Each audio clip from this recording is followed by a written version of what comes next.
Há uma guerra acontecendo neste exato momento dentro de você. Não é uma batalha visível aos olhos humanos, não é travada com armas de metal ou pólvora, mas é tão real quanto o ar que você respira. É a guerra entre a carne e o espírito. E nesta guerra, meu amigo, minha amiga, a neutralidade não existe. Ou você alimenta a carne e ela domina sua vida, ou você destrói seus padrões carnais e liberta o espírito que Deus colocou dentro de você. Não há meio termo. Paulo nos diz em Gálatas 5:17, porque a carne milita contra o espírito e o espírito contra a carne, porque são opostos entre si, para que não façais o que porventura seja do vosso querer. Você percebe a força dessa verdade? Há dois reinos disputando território dentro de você.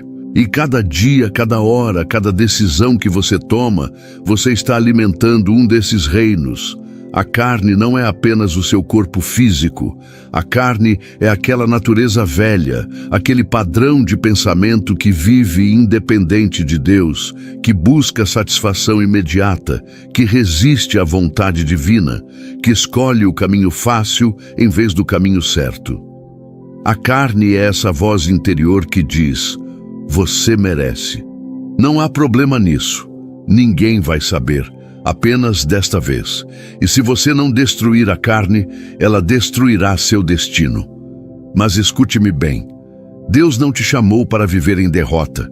Ele não te salvou para que você continuasse escravo dos mesmos padrões que te aprisionavam antes de conhecê-lo. Romanos 8:13 declara: se viveres segundo a carne, caminhais para a morte. Mas, se, pelo Espírito, mortificardes os feitos do corpo, certamente vivereis. Esta é uma promessa com uma condição clara: vida ou morte, espírito ou carne. A escolha é sua. E hoje, neste momento, eu quero te mostrar 6 hábitos poderosos que destruirão a força da carne em sua vida e despertarão o espírito que Deus plantou dentro de você. Não são fórmulas mágicas. São princípios bíblicos, testados através dos séculos, praticados pelos gigantes da fé e confirmados pela própria palavra de Deus.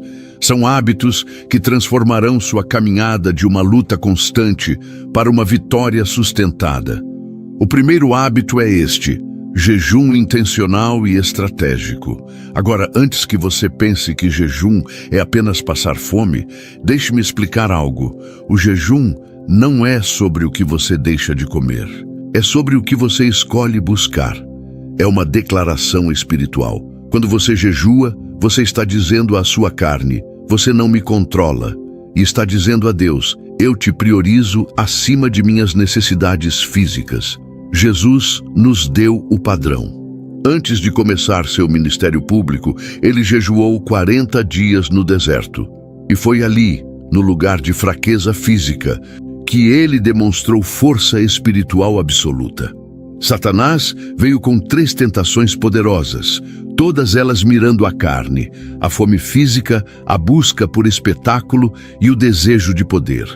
E em cada tentação, Jesus respondeu não com argumentos filosóficos, mas com a palavra de Deus. Está escrito, ele declarava, e o diabo foi derrotado. Mateus 4:4 registra as palavras de Jesus. Não só de pão viverá o homem, mas de toda palavra que procede da boca de Deus. Você entende o que isso significa? Há um alimento que seu espírito precisa mais do que seu corpo precisa de comida. E quando você jejua, você está criando espaço para que esse alimento espiritual penetre mais profundamente em sua alma. Eu conheço pessoas que passam anos orando por uma resposta e nunca a recebem.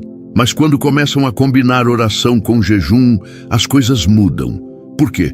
Porque o jejum quebra a teimosia da carne. O jejum silencia as vozes internas que competem com a voz de Deus.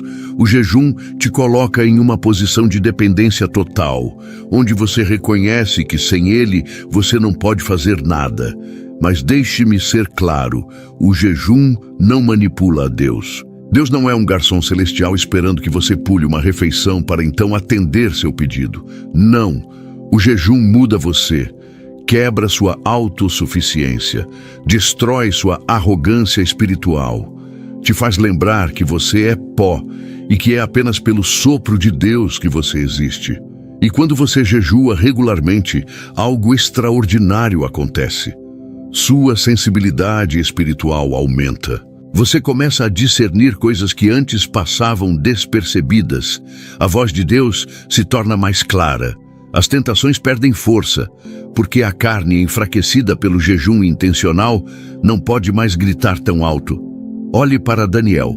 Em Daniel 10, ele buscou entendimento através do jejum. Por 21 dias, ele se absteve de certos alimentos e buscou a face de Deus. E o que aconteceu? Um anjo apareceu e disse: desde o primeiro dia em que aplicaste o coração a compreender e a humilhar-te perante o teu Deus, foram ouvidas as tuas palavras, e por causa das tuas palavras eu vim. Você leu isso? Desde o primeiro dia. Mas a resposta completa levou 21 dias. Por quê? Porque havia uma batalha espiritual acontecendo nos lugares celestiais. Agora, aqui está a verdade poderosa. Enquanto Daniel jejuava na terra, anjos lutavam no céu. Seu jejum não era fraqueza, era uma arma de guerra espiritual. E quando você jejua, você não está apenas dizendo não à comida. Você está liberando poder nos lugares celestiais. Você está movendo coisas que orações comuns não conseguem mover. Mas o jejum precisa ser intencional. Não é apenas pular o café da manhã porque você acordou atrasado. É uma decisão deliberada de buscar a Deus de forma mais profunda. É escolher um período específico, seja de um dia, 3 dias ou mais, e dizer: neste tempo, minha prioridade absoluta é Deus. E durante esse jejum, você substitui o tempo que gastaria comendo com oração, leitura da palavra, adoração e silêncio diante da presença divina. Isaías 58 nos ensina que existe um jejum que Deus escolheu. Não é um ritual vazio, mas um ato de justiça e misericórdia. É o jejum que rompe as cadeias da injustiça, solta as correntes da opressão, liberta os cativos e despedaça todo jugo. Este é o jejum que Deus honra. Este é o jejum que destrói a carne e desperta o espírito. E permita-me te desafiar hoje. Quando foi a última vez que você jejuou? Não por obrigação religiosa, mas por um desejo ardente de estar mais perto de Deus? Quando foi a última vez que você disse não aos desejos do seu corpo para dizer sim à vontade de Deus? A carne nunca vai querer jejuar. Ela vai te dar 1000 desculpas. Você precisa de energia, você tem um dia difícil pela frente. Isso é extremismo. Mas quando você vence essas vozes e jejua mesmo assim, algo morre dentro de você. E não é algo bom que morre. É a fortaleza da carne que começa a ruir. O segundo hábito que destrói a carne e desperta o espírito é a imersão diária na palavra de Deus. Não estou falando de ler versículos bonitos para postar nas redes sociais. Não estou falando de uma leitura rápida de 5 minutos antes de dormir, quando seus olhos já estão fechando. Estou falando de mergulhar na palavra de Deus como quem mergulha em águas profundas, buscando tesouros escondidos. Jeremias 15:16 declara: achadas as tuas palavras, logo as comi, as tuas palavras me foram gozo e alegria para o coração. Você captou a linguagem? Comi as palavras. Não apenas li, não apenas ouvi, mas consumi. Fiz delas parte do meu ser. E quando você come algo, aquilo se transforma em energia, em substância, em vida dentro de você. É isso que a palavra de Deus faz quando você realmente a absorve. A carne se alimenta de opinião, de emoção, de circunstância. Mas o espírito se alimenta da verdade revelada de Deus. E sem esse alimento constante, seu espírito fica fraco, vulnerável, incapaz de resistir aos ataques do inimigo. Quantas pessoas eu vejo que dizem amar a Deus, mas vivem derrotadas espiritualmente, e quando você examina suas vidas, descobre que elas não têm disciplina na palavra. Elas vivem de sermões, de mensagens de terceiros, de migalhas espirituais, mas nunca vão direto à fonte. Jesus enfrentou Satanás com a palavra. Cada tentação foi respondida com "está escrito". Não com sentimentos, não com experiências passadas, mas com a autoridade absoluta da Escritura. E você precisa entender, a palavra de Deus é sua arma mais poderosa. Hebreus 4:12 nos diz: a palavra de Deus é viva e eficaz, e mais cortante do que qualquer espada de 2 gumes, e penetra até o ponto de dividir alma e espírito, juntas e medulas, e é apta para discernir os pensamentos e propósitos do coração. Perceba a profundidade dessa verdade. A palavra não apenas te ensina, ela te examina. Não apenas te informa, ela te transforma. Ela penetra nas áreas mais profundas do seu ser e separa o que é espiritual do que é carnal. E quando você se expõe regularmente a essa palavra, você começa a ver a si mesmo como realmente é. Seus motivos são expostos. Suas justificativas caem por terra. Sua hipocrisia é revelada, e isso dói. Mas é uma dor necessária, porque é a dor que cura. Davi entendeu isso. No Salmo 119:11, ele declara: escondi a tua palavra no meu coração, para eu não pecar contra ti. Ele não disse: eu leio a palavra. Ele disse: eu escondi a palavra no meu coração. Há uma diferença enorme. Esconder algo no coração significa internalizar, memorizar, meditar até que aquela verdade se torne parte do seu sistema operacional espiritual.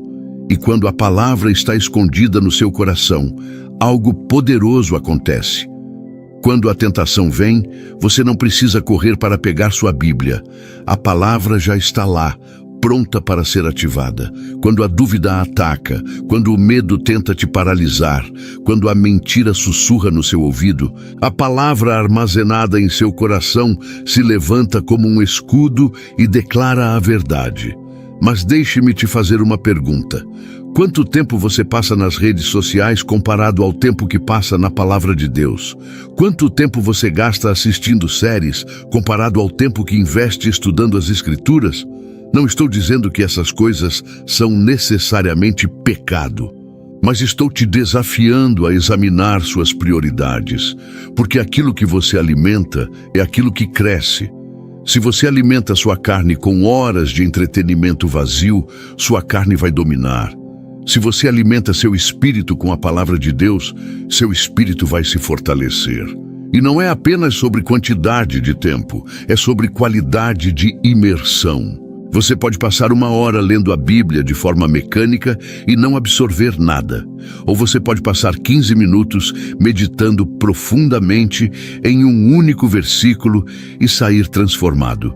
A chave é a aproximação intencional. É vir com o coração aberto, com a mente disposta, com o espírito sedento. Quando você lê a palavra, faça perguntas. O que Deus está dizendo aqui? Como isso se aplica à minha vida? O que precisa mudar em mim à luz dessa verdade? E então, permita que o Espírito Santo te guie, porque a mesma palavra que foi inspirada pelo Espírito Santo precisa ser iluminada pelo Espírito Santo. Sem ele, você está apenas lendo palavras antigas. Com ele, você está ouvindo a voz viva de Deus. Josué recebeu uma instrução poderosa de Deus antes de entrar na terra prometida. Josué 1:8 diz: não cesses de falar deste livro da lei. Antes, medita nele dia e noite, para que tenhas cuidado de fazer segundo tudo quanto nele está escrito. Então, farás prosperar o teu caminho e serás bem-sucedido. Você vê a conexão? Meditar na palavra não é um exercício intelectual. É o caminho para o sucesso e a prosperidade verdadeiros. Meditar significa ruminar, mastigar repetidamente, Pensar profundamente é como uma vaca que rumina o alimento. Ela come, engole, depois traz de volta e mastiga novamente para extrair todo o nutriente. Assim deve ser com a palavra de Deus. Você lê, você pensa, você reflete, você volta a pensar, você aplica, você vive aquela verdade até que ela se torne parte de quem você é. E quando você faz isso consistentemente, a carne começa a perder seu poder. Porque a palavra de Deus expõe as obras da carne. Ela revela as mentiras que você acreditou. Ela confronta os ídolos que você construiu. Ela desafia os padrões mundanos que você abraçou. E aos poucos, verdade por verdade, versículo por versículo, seu espírito é renovado. Romanos 12:2 nos exorta: e não vos conformeis com este século, mas transformai-vos pela renovação da vossa mente. Como acontece essa renovação? Através da palavra. Sua mente não será renovada assistindo mais televisão. Sua mente não será renovada ouvindo filosofias vazias do mundo. Sua mente será renovada quando você a saturar com a verdade de Deus. E aqui está uma verdade que muitos ignoram. A transformação não acontece da noite para o dia. É um processo. É uma jornada diária. Cada dia que você se alimenta da palavra, você está destruindo um pouco mais da carne e fortalecendo um pouco mais o espírito. Cada dia que você escolhe obedecer ao que leu, você está construindo hábitos espirituais que te levarão à vitória. Pense em Esdras. A Bíblia diz em Esdras 7:10. Esdras tinha disposto o coração para buscar a lei do Senhor e para a cumprir, e para ensinar em Israel os seus estatutos e os seus juízos. Você vê a progressão? Buscar, cumprir, ensinar. Primeiro, ele buscou. Depois, ele obedeceu. E então, ele estava qualificado para ensinar. Não pode haver ensino sem obediência. Não pode haver obediência sem busca. E tudo começa com um coração disposto a mergulhar na palavra. Hoje, eu te desafio. Estabeleça um tempo diário inegociável com a palavra de Deus. Não importa o que aconteça, esse tempo é sagrado. Desligue o celular, afaste as distrações. Abra sua Bíblia com reverência, sabendo que você está prestes a ouvir a voz do Criador do Universo. E venha com fome, venha com sede, venha esperando que Deus fale. Porque Ele falará. Ele sempre fala através da sua palavra. O terceiro hábito que destrói a carne e desperta o espírito é a oração persistente e fervorosa. Não orações mecânicas, não repetições vazias, não monólogos religiosos, mas comunicação real, profunda e honesta com o Deus vivo. A oração é a respiração do espírito. Assim como seu corpo morre sem oxigênio, seu espírito murcha sem oração. Jesus nos deu o exemplo supremo. Lucas 5,16 registra: ele, porém, se retirava para lugares solitários e orava. Jesus, o Filho de Deus, o próprio Verbo encarnado, sentia necessidade de se retirar para orar. Se ele precisava, quanto mais nós. Ele buscava lugares solitários não porque Deus não pudesse ouvi-lo em meio à multidão, mas porque a oração profunda requer concentração, isolamento do barulho externo, um encontro íntimo com o Pai. E observe que era um hábito contínuo. Não diz que ele orou uma vez, diz que ele se retirava, tempo verbal que indica repetição, constância, padrão estabelecido. A oração não era um evento ocasional na vida de Jesus. Era o fundamento de tudo o que ele fazia. Antes de escolher os 12 apóstolos, ele passou a noite toda em oração. Antes de ir para a cruz, ele orou no Getsêmani até que seu suor se tornou como gotas de sangue. A carne odeia a oração. A carne quer dormir, quer se distrair, quer fazer qualquer coisa exceto dobrar os joelhos. Por quê? Porque a oração reconhece dependência. A oração admite que você não é autossuficiente. A oração declara que você precisa de Deus. E a carne, com toda sua arrogância, detesta essa admissão. Mas quando você ora persistentemente, Você está fazendo mais do que apresentar pedidos a Deus. Você está se alinhando com a vontade divina. Você está abrindo canais espirituais que estavam bloqueados. Você está guerreando contra principados e potestades. Efésios 6:12 nos lembra: nossa luta não é contra carne e sangue, mas contra os principados e potestades, contra os dominadores deste mundo tenebroso, contra as forças espirituais do mal nas regiões celestes. E como você luta contra essas forças? Através da oração. A oração é sua arma de guerra espiritual. Quando você ora, você não está apenas falando palavras ao ar. Você está liberando o poder de Deus na situação. Você está invocando a autoridade celestial sobre circunstâncias terrenas. Você está movendo a mão de Deus. Tiago 5:16 declara: a oração de um justo pode muito em seus efeitos. Pode muito, não pode pouco, não pode apenas algo, mas pode muito. Existe poder tremendo na oração de alguém que vive em retidão diante de Deus. E esse poder não está na eloquência das palavras, mas na sinceridade do coração e na fé que sustenta aquela oração. Elias orou, e os céus se fecharam por 3 anos e 6 meses. Elias orou novamente, e os céus se abriram. Um homem, com natureza semelhante à nossa, mudou o clima de uma nação através da oração. Por quê? Porque ele orava com fé, com fervor, com convicção absoluta de que Deus responde. Mas hoje, muitos oram sem expectativa. Oram porque é o que se deve fazer, não porque creem que algo acontecerá. Jesus disse em Marcos 11:24, tudo quanto em oração pedirdes, crede que recebestes e será assim convosco. A fé não é opcional na oração, é essencial. Orar sem fé é como plantar sementes em solo estéril. Nada crescerá. E a oração persistente significa não desistir quando a resposta demora. Significa continuar buscando, continuar pedindo, continuar batendo até que a porta se abra. Jesus contou a parábola da viúva persistente em Lucas 18, que continuou indo ao juiz até que ele lhe fez justiça. E Jesus concluiu: não fará Deus justiça aos seus escolhidos, que a Ele clamam dia e noite? Há orações que são respondidas imediatamente. Há orações que levam tempo, porque há processos que precisam acontecer, tanto em você quanto nas circunstâncias. Mas a persistência revela a profundidade do seu desejo e a força da sua fé. Quando você continua orando, mesmo quando parece que nada está acontecendo, você está demonstrando confiança em Deus. Daniel orou durante 21 dias antes de receber a resposta. A resposta havia sido liberada desde o primeiro dia, mas havia batalha espiritual atrasando sua chegada. Sua persistência foi crucial. Se ele tivesse desistido no 10º dia, no 15º dia, no 20º dia, a resposta poderia não ter chegado.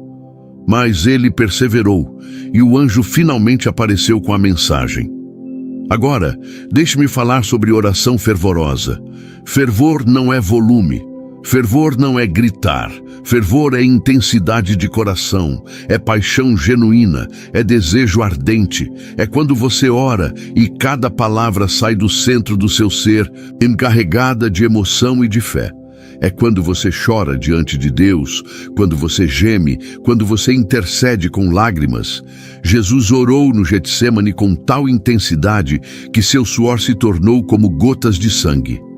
Essa é oração fervorosa.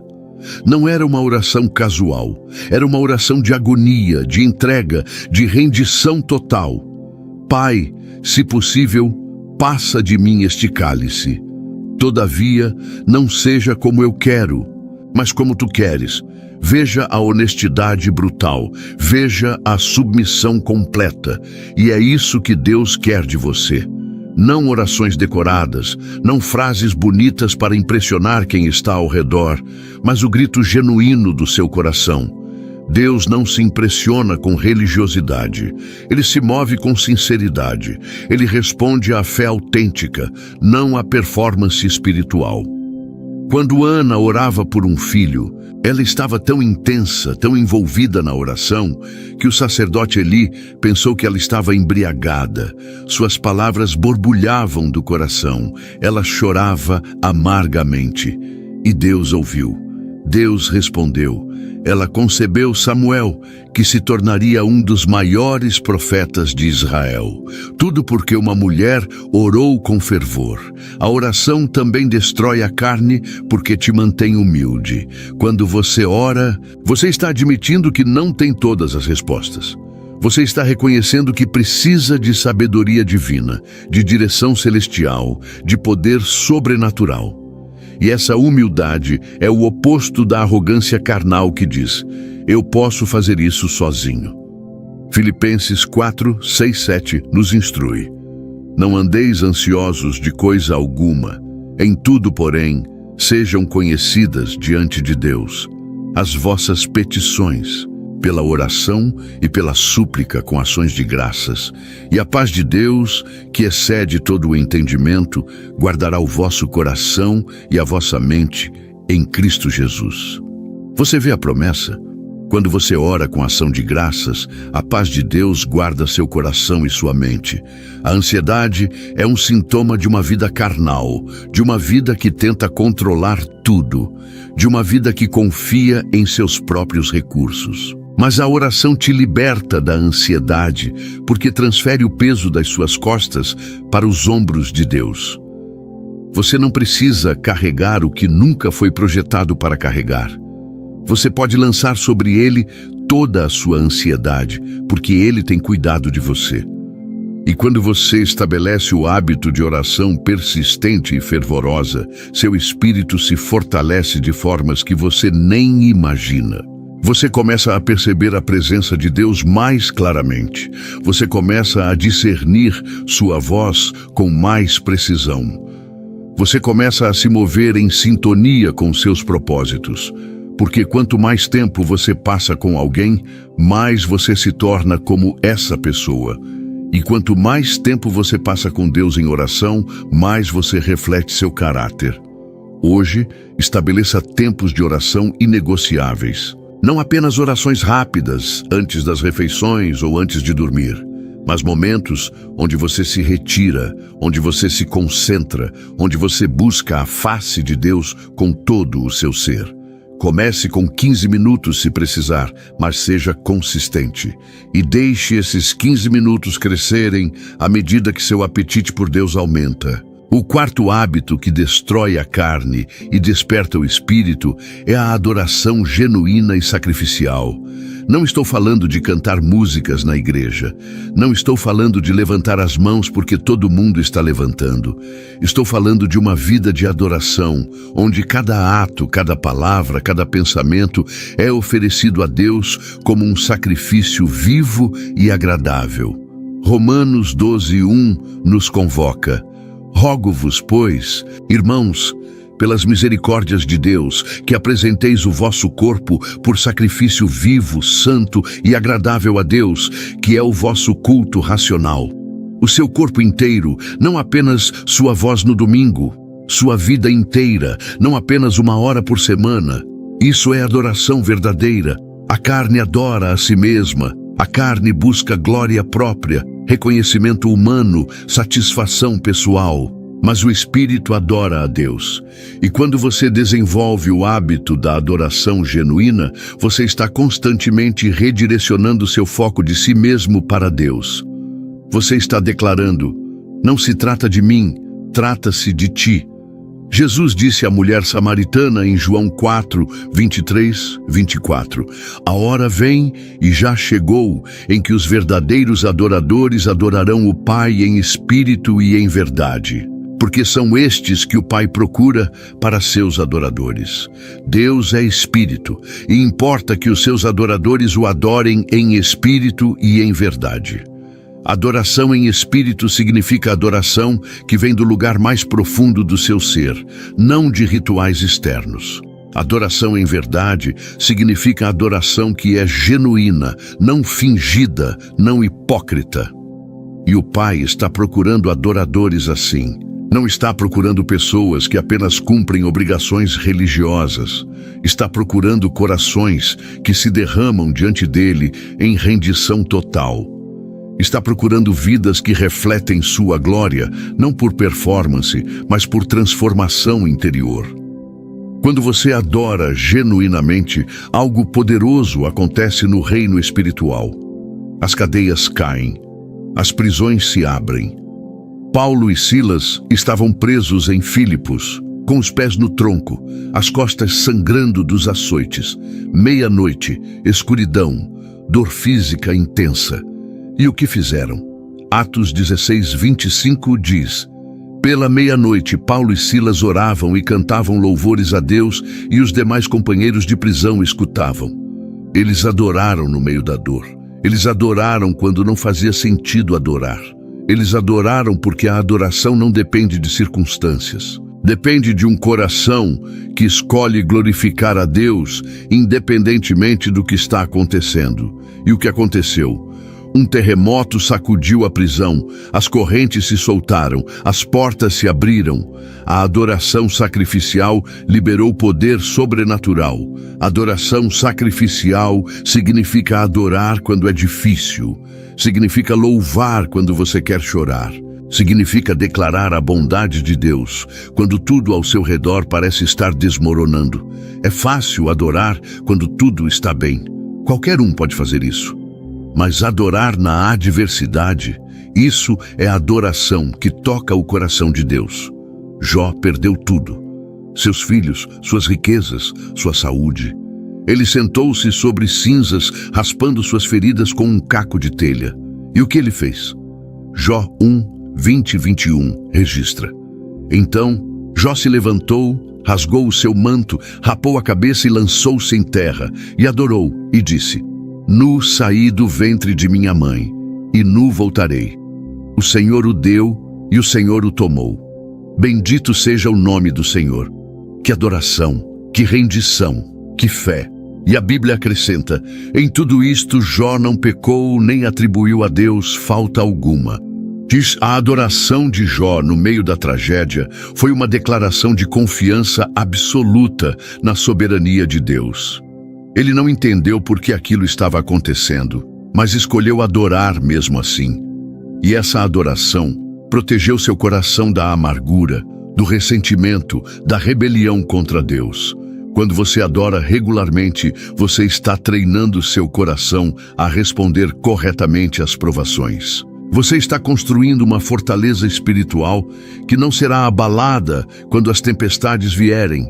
Porque adoração não é sobre sentimentos, é sobre verdade, é sobre declarar quem Deus é, não importa como você se sente. Davi era um adorador. Ele dançou diante da arca com todas as suas forças, sem se importar com o que os outros pensavam. Sua esposa Mical o desprezou, mas Davi não parou. Por quê? Porque a adoração dele não era para agradar pessoas, era para honrar a Deus. E Deus chamou Davi de homem segundo o meu coração. Por quê? Porque Davi era um adorador apaixonado, autêntico, destemido. Os salmos estão cheios da adoração de Davi. Leia o Salmo 103. Bendize, ó minha alma, ao Senhor, e tudo o que há em mim bendiga o seu santo nome. Bendize, ó minha alma, ao Senhor, e não te esqueças de nenhum só de todos os seus benefícios. Ele está comandando sua própria alma a adorar. Ele não está esperando sentir vontade, ele está escolhendo adorar. E é isso que você precisa fazer. Haverá dias em que você não sentirá vontade de adorar. Haverá manhãs em que você acordará pesado, desanimado, sem forças. E nesses dias você precisa fazer o que Davi fez: comandar sua alma a bendizer ao Senhor. Escolher adoração acima dos seus sentimentos. A adoração também te liberta da preocupação com a opinião dos outros. Quando você está verdadeiramente focado em Deus, você para de se importar tanto com o que as pessoas pensam. A carne vive escrava da aprovação humana, mas quando você adora em espírito e em verdade, você se liberta dessa escravidão. Você vive para uma audiência de um. João 12:43 fala de líderes religiosos que não confessavam Jesus publicamente porque amavam mais a glória dos homens do que a glória de Deus. Que tragédia! Eles preferiram a aprovação temporária de pessoas falíveis à aprovação eterna do Deus Todo-Poderoso. Não cometa esse erro. Adore com ousadia. Adore sem vergonha. Adore como se ninguém estivesse assistindo, porque na verdade o único que importa está assistindo. E quando a adoração se torna um hábito na sua vida, você começa a ver Deus com mais clareza.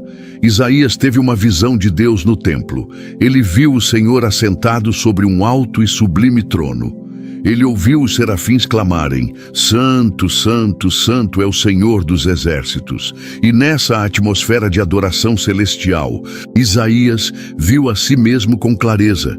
Ele gritou: Ai de mim, estou perdido, porque sou homem de lábios impuros.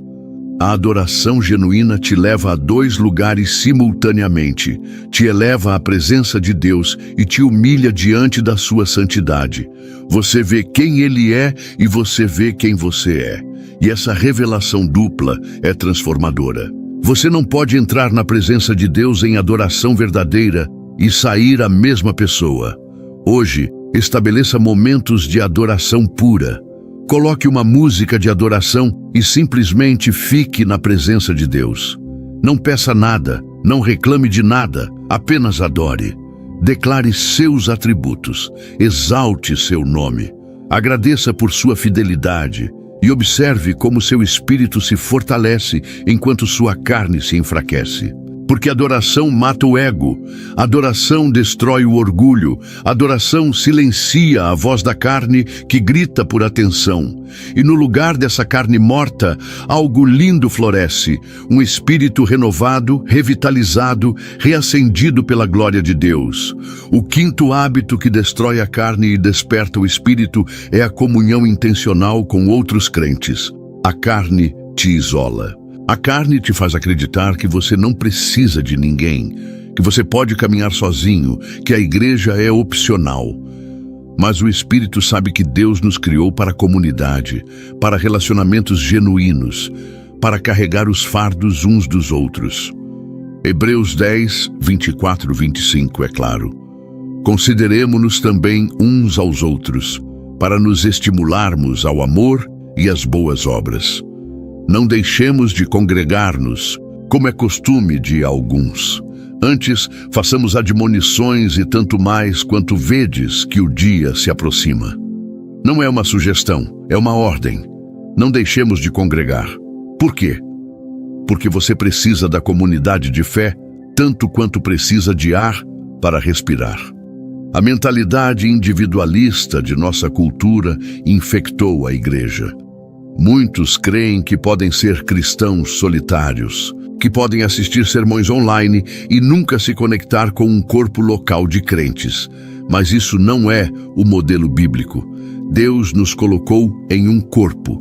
1 Coríntios 12 fala da igreja como um corpo com muitos membros, onde cada parte é necessária e cada parte depende das outras. Você não pode dizer: não preciso do olho ou não preciso do ouvido. Você precisa de cada membro. E cada membro precisa de você. Quando você se isola, você não apenas se prejudica, você prejudica o corpo inteiro. Porque o dom que Deus colocou em você era para abençoar outros, e você está retendo essa bênção. A comunhão genuína vai além de apertar mãos no domingo. É vulnerabilidade, é transparência, é permitir que outros vejam suas lutas e estar disposto a caminhar ao lado deles nas deles. Tiago 5:16 diz: Confessai, pois, os vossos pecados uns aos outros e orai uns pelos outros para serdes curados. Confissão mútua, oração intercessória, cura coletiva.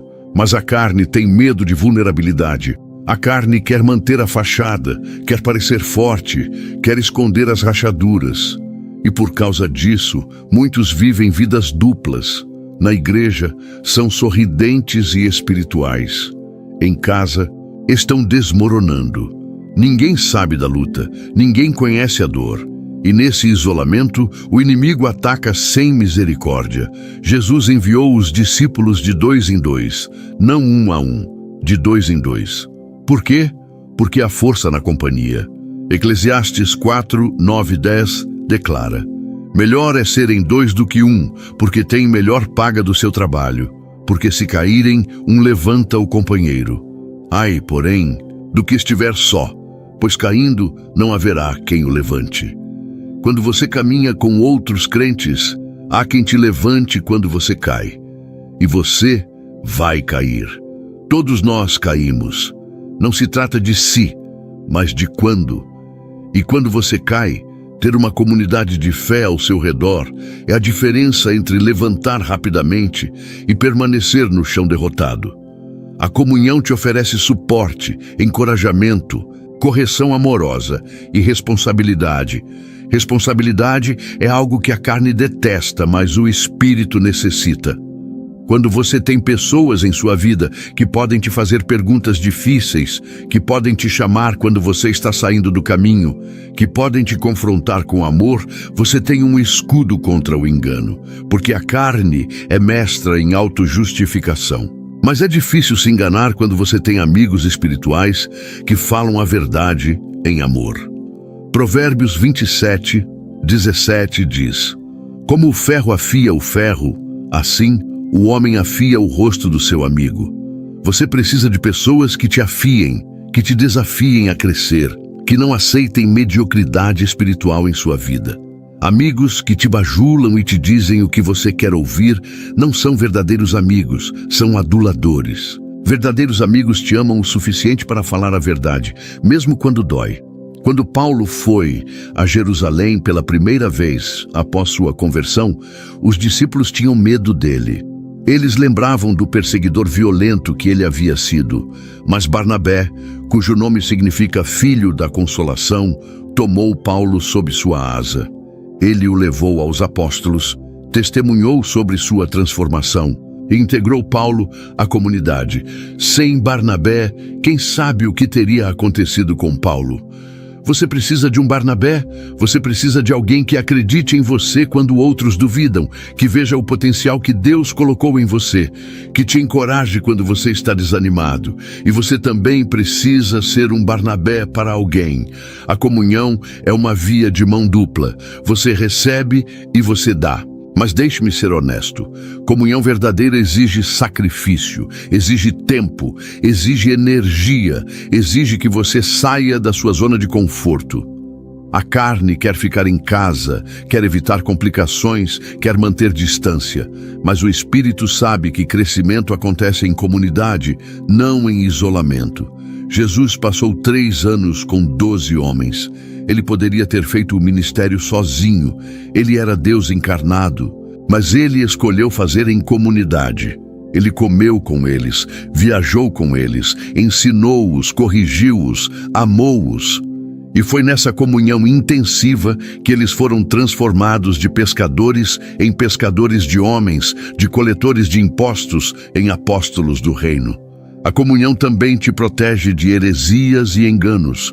Quando você está em comunidade com outros crentes que conhecem a palavra, há verificação coletiva. Se você está começando a se desviar doutrinariamente, eles perceberão e te corrigirão. Mas se você está sozinho, sem ninguém falando em sua vida, você pode ser levado por qualquer vento de doutrina. Atos 2 descreve a igreja primitiva. Perseveravam na doutrina dos apóstolos e na comunhão, no partir do pão e nas orações. Comunhão não era periférica, era central. Eles se reuniam diariamente, partilhavam refeições, oravam juntos, estudavam juntos, viviam em proximidade intencional. E o resultado, Atos 2:47 diz: enquanto isso, acrescentava-lhes o Senhor, dia a dia, os que iam sendo salvos. Quando há comunhão genuína, há poder. Quando há unidade, Deus ordena a bênção. Salmo 133 declara: como é bom e agradável viverem unidos os irmãos. É como óleo precioso derramado sobre a cabeça. É como o orvalho do Hermon, que desce sobre os montes de Sião. Ali, o Senhor ordena a bênção e a vida para sempre. Unidade não significa uniformidade. Você não precisa concordar em tudo, mas você precisa estar comprometido uns com os outros em amor. Você precisa valorizar o relacionamento acima das diferenças. Você precisa buscar a paz e a edificação mútua. E quando conflitos surgem, porque surgirão, você os enfrenta com graça e verdade. Efésios 4:15 nos instrui a falar a verdade em amor. Não verdade sem amor, porque isso é dureza. Não amor sem verdade, porque isso é sentimentalismo. Mas verdade em amor, que é o equilíbrio perfeito. Hoje, avalie sua vida de comunhão. Você tem relacionamentos genuínos com outros crentes? Você está integrado em um corpo local? Você está investindo tempo e energia em conhecer e ser conhecido? Ou você está vivendo isolado, tentando ser um cristão solitário? Se você está isolado, tome uma decisão hoje. Encontre uma igreja bíblica, conecte-se com um grupo pequeno, desenvolva amizades espirituais profundas, abra seu coração, seja vulnerável, deixe outros te ajudarem e esteja disposto a ajudar, porque juntos somos mais fortes, juntos crescemos mais rápido, juntos glorificamos a Deus de forma mais plena. O sexto hábito que destrói a carne e desperta o espírito é a generosidade sacrificial e serviço aos outros. A carne é egoísta por natureza. Ela acumula, guarda, busca ser servida. Mas o espírito dá, compartilha, busca servir. E quando você pratica generosidade e serviço regularmente, você está desferindo golpes mortais na natureza carnal que ainda tenta te dominar. Jesus disse em Mateus 20:28, o Filho do Homem não veio para ser servido, mas para servir e dar a sua vida em resgate por muitos. Se o próprio Jesus, Rei dos Reis e Senhor dos Senhores, veio para servir, quem somos nós para buscar sermos servidos? Ele lavou os pés dos discípulos, a tarefa mais humilhante reservada ao servo mais baixo da casa. E então disse, assim como eu fiz, façam vocês também. Generosidade não é apenas sobre dinheiro, embora inclua isso. É sobre dar seu tempo, seus talentos, sua atenção, sua presença. É sobre estar disponível quando alguém precisa. É sobre sacrificar sua conveniência pelo bem do outro. É sobre colocar os interesses dos outros acima dos seus próprios. Filipenses 2:3-4 nos exorta. Nada façais por partidarismo ou vanglória, mas por humildade, considerando cada um os outros superiores a si mesmo. Não tenha cada um em vista o que é propriamente seu, senão também cada qual o que é dos outros. Considerar outros superiores a si mesmo não significa ter baixa autoestima. Significa valorizar as necessidades deles acima da sua conveniência. Mas a carne grita, e quanto a mim, e as minhas necessidades, e o meu tempo, e é exatamente por isso que generosidade e serviço destroem a carne, porque eles confrontam diretamente o egoísmo que está no cerne da natureza carnal. Cada ato de generosidade é uma crucificação do ego. Cada ato de serviço é uma declaração. Não se trata de mim. Atos 20:35 registra as palavras de Jesus citadas por Paulo. Mais bem-aventurado é dar que receber. A verdadeira felicidade não está em acumular, mas em compartilhar. Não está em ser servido, mas em servir. E quando você experimenta a alegria de dar generosamente, você entende essa verdade profundamente.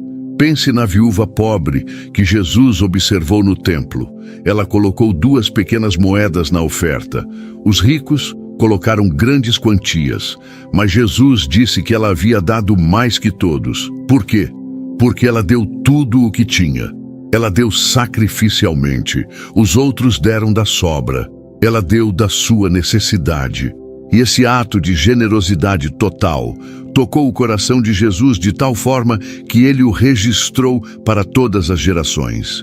Generosidade sacrificial significa dar mesmo quando é difícil, mesmo quando você também está precisando. mesmo quando não faz sentido financeiro. É confiar que Deus é seu provedor e que você não pode dar mais do que Ele pode multiplicar de volta. Lucas 6:38 promete: Dai, e dar-se-vos-á, boa medida, recalcada, sacudida, transbordante, generosamente vos darão, porque com a medida com que tiverdes medido, vos medirão também. Mas atenção, você não dá para receber. Isso seria manipulação. Você dá porque foi transformado pela graça de Deus, porque entende que tudo o que você tem vem dele, porque seu coração foi tocado pela generosidade divina. Deus deu seu Filho. Como você pode reter qualquer coisa depois disso?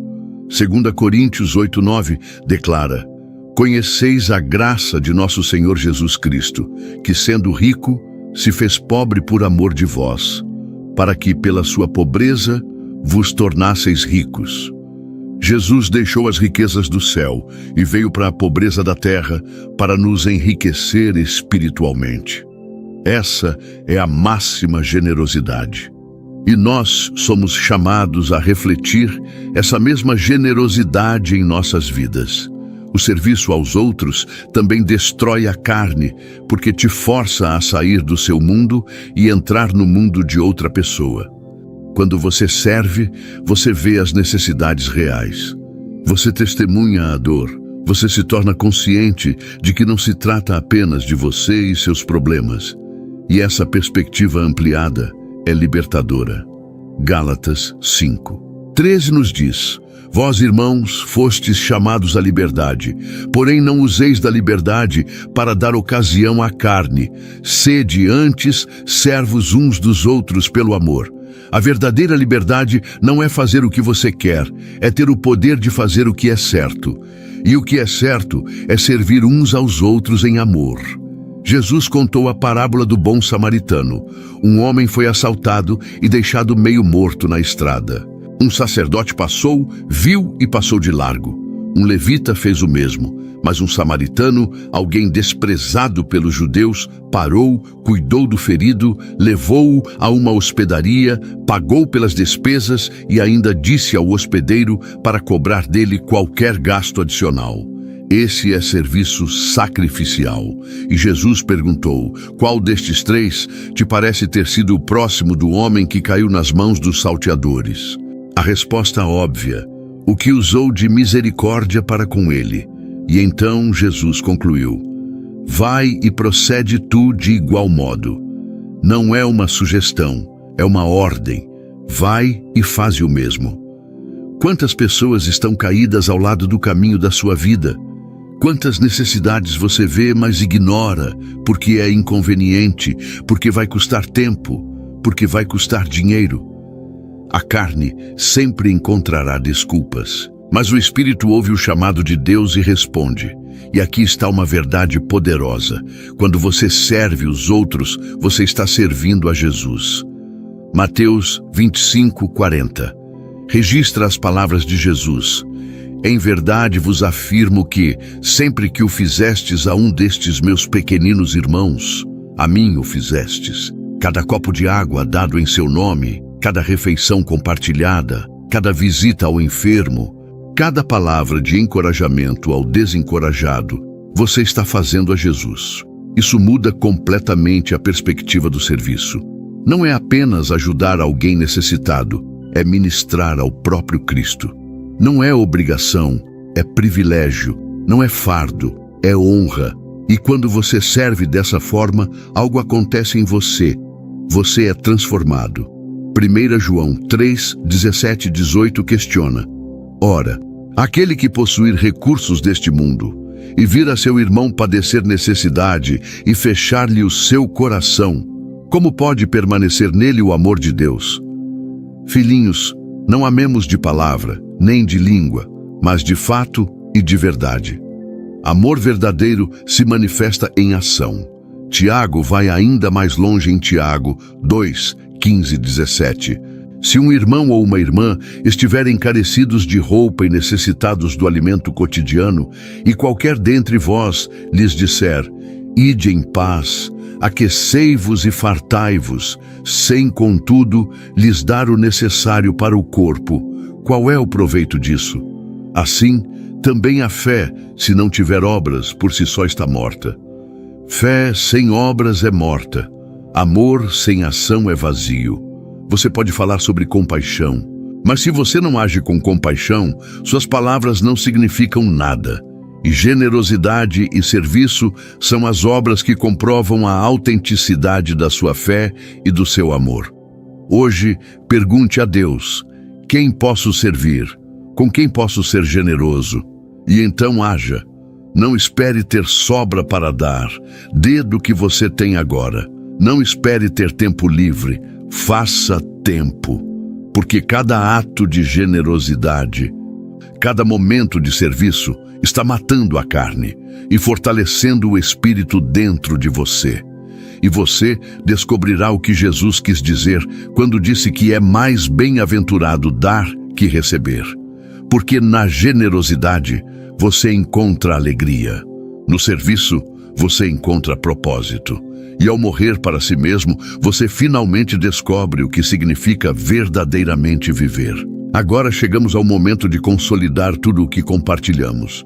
Você ouviu sobre 6 hábitos poderosos que destroem a carne e despertam o espírito. Jejum intencional, imersão na palavra, oração persistente, adoração genuína, comunhão intencional e generosidade sacrificial. Mas deixe-me ser absolutamente claro com você. Conhecer esses hábitos não mudará sua vida. Apenas praticá-los mudará. Tiago 1:22 nos adverte: tornai-vos, pois, praticantes da palavra, e não somente ouvintes, enganando-vos a vós mesmos. Você pode ouvir 1000 sermões, ler centenas de livros, assistir inúmeros vídeos sobre crescimento espiritual, mas se você não agir, se você não implementar, se você não praticar, nada mudará. E o pior é que você estará se enganando, achando que porque você sabe, você está crescendo. Mas saber sem fazer é autodecepção. A batalha entre a carne e o espírito é real. Ela está acontecendo agora mesmo dentro de você. E todo dia você está escolhendo qual lado alimentar. Cada decisão que você toma, cada hábito que você cultiva, cada prioridade que você estabelece, você está fortalecendo ou a carne ou o espírito. Não existe neutralidade. E eu preciso te dizer algo com toda honestidade. O caminho de destruir a carne não é fácil. Jesus foi claro em Mateus 7:14. Estreita é a porta, e apertado o caminho que conduz para a vida, e são poucos os que acertam com ela. Poucos, não muitos, mas poucos. Por quê? Porque a maioria não está disposta a pagar o preço. A maioria quer uma fé conveniente, um cristianismo confortável, uma espiritualidade que não exija sacrifício. Mas você não foi chamado para mediocridade espiritual. Você foi chamado para grandeza em Cristo. Você foi chamado para viver uma vida que faz diferença, que impacta o reino, que glorifica a Deus de forma plena. E isso só acontece quando você toma a decisão radical de crucificar a carne diariamente. Paulo disse em 1 Coríntios 15:31. Dia após dia morro. Ele morria diariamente. Não uma vez, não ocasionalmente, mas diariamente. A crucificação da carne não é um evento único. É um processo contínuo. É uma escolha que você faz de manhã quando acorda. Uma escolha que você reafirma ao longo do dia. Uma escolha que você mantém até colocar sua cabeça no travesseiro à noite. E aqui está a boa notícia. Você não está sozinho nessa jornada. O mesmo Espírito Santo que ressuscitou Cristo dos mortos habita em você. Romanos 8:11 promete: se habita em vós o Espírito daquele que ressuscitou a Jesus dentre os mortos, esse mesmo que ressuscitou a Cristo Jesus dentre os mortos, vivificará também o vosso corpo mortal, por meio do seu Espírito que em vós habita. O poder que ressuscitou Jesus está disponível para você hoje. Você tem o poder, você tem os recursos, você tem tudo o que precisa para vencer. 2 Pedro 1:3 declara: visto como pelo seu divino poder nos têm sido doadas todas as coisas que conduzem à vida e à piedade. Todas as coisas, não algumas, não a maioria, mas todas. Você não pode usar falta de recursos como desculpa. Deus já te equipou completamente. Agora, você precisa decidir. Você vai continuar vivendo dominado pela carne, escravizado por padrões carnais, derrotado por velhos hábitos? Ou você vai tomar uma decisão hoje, neste momento, de implementar esses 6 hábitos transformadores em sua vida? Imagine sua vida daqui a 6 meses, se você começar hoje. Imagine acordar cada dia com fome da palavra de Deus. Imagine ter uma vida de oração tão forte que sua primeira reação a qualquer situação seja buscar a Deus. Imagine adorar com tal liberdade que você nem liga mais para o que outros pensam. Imagine ter comunhão tão profunda com outros crentes que você nunca se sente sozinho nas batalhas. Imagine ser tão generoso e tão disposto a servir que sua vida se torna um canal de bênção para muitos. Isso não é fantasia. Isso é o que Deus planejou para você. Isso é a vida abundante que Jesus prometeu em João 10:10. Eu vim para que tenham vida e a tenham em abundância. Não vida medíocre, não sobrevivência espiritual, mas vida abundante. E agora eu quero fazer um decreto profético sobre sua vida. Hoje se quebra o domínio da carne sobre você. Hoje, as correntes que te prendiam a velhos padrões são despedaçadas. Hoje, você recebe uma nova unção do Espírito Santo que te capacita a viver em vitória. Não porque você é forte, mas porque Ele é forte em você. Você é filho de Deus, não escravo do pecado. Você é templo do Espírito Santo, não habitação da carne. Você é mais que vencedor em Cristo Jesus. Você foi criado para propósitos eternos, não para viver preso a padrões temporais. Você carrega o DNA do céu, não a natureza deste mundo caído. E eu selo esta palavra sobre você com a promessa de Filipenses 1:6. Estou plenamente certo de que aquele que começou boa obra em vós há de completá-la até ao dia de Cristo Jesus. Deus começou uma obra em você e Ele é fiel para completá-la. Ele não te abandona no meio do caminho. Ele não desiste de você quando você falha. Ele continua trabalhando, moldando, transformando, até que você se torne a imagem de Cristo.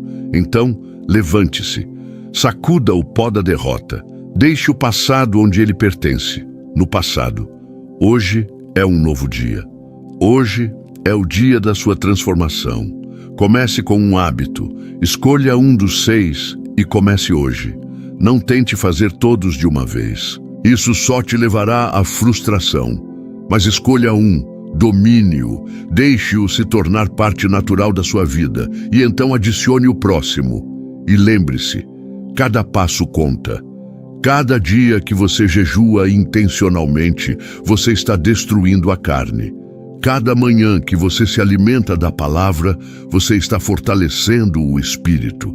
Cada momento em oração, cada ato de adoração, cada investimento em comunhão, cada gesto de generosidade, você está avançando em direção à pessoa que Deus te chamou para ser. A jornada pode ser longa, mas vale a pena. O processo pode ser doloroso, mas o resultado é glorioso. E um dia, quando você olhar para trás, você verá o quanto Deus te transformou. Você verá como Ele te libertou. Você verá como Ele te usou para impactar outros. E você se alegrará, porque disse sim a Deus e não à carne. Isaías 41:10 é minha palavra final para você. Não temas, porque eu sou contigo. Não te assombres, porque eu sou o teu Deus. Eu te fortaleço e te ajudo e te sustento com a minha destra fiel. Deus está com você. Ele te fortalecerá, Ele te ajudará, Ele te sustentará. Você não está sozinho. Você nunca esteve sozinho. E você nunca estará sozinho. Agora vá, viva, transforme, destrua a carne, desperte o espírito e seja tudo o que Deus te chamou para ser. Amém.